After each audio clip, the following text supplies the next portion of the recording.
Fáilteach go Suantraí Íosa, or the Lullaby of Jesus, where before we go to bed, we look at the readings for tomorrow and reflect on them. And if there is a saint, a little reflection on that as well.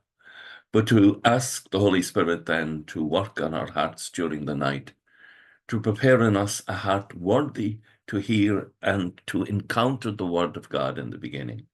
St. John says, ignorance of Scripture is ignorance of Christ, of who Christ really is. And it's very true. First reading tomorrow is taken from the second letter of St. Paul to the Thessalonians. And of course, Paul begins and he says that they are continually thanking God for the people in Thessalonica who have been converted to the faith. And then there's this beautiful passage in which Paul expresses confidence in God's grace out of Paul's own experience of God's mercy on him, someone who was persecuting the church. And he said, we pray that God will make you worthy of his call.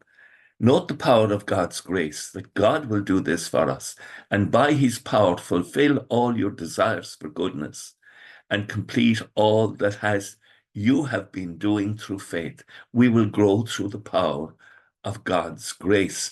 And Psalm 96, proclaim the wonders of the Lord among all the peoples. The great wonder we have to proclaim is the loving mercy of the heart of our God. And we need to experience that. And we experience this when we surrender our lives to the grace of God and allow God to transform us. We call out with all our heart, transform us and change us, but allow God to do it by his grace. And then we experience gratitude and wonder at the power of God's grace. And then the gospel is Matthew 23, which is the woe to the Pharisees chapter. And it is a terrible indictment of what can happen to us, that we can be living in the presence of all of God's blessings and yet have a heart of stone, a heart that's unmoved by the needs of others, a heart that has fallen back into paganism, even though it's a man dying of hunger in the midst of plenty.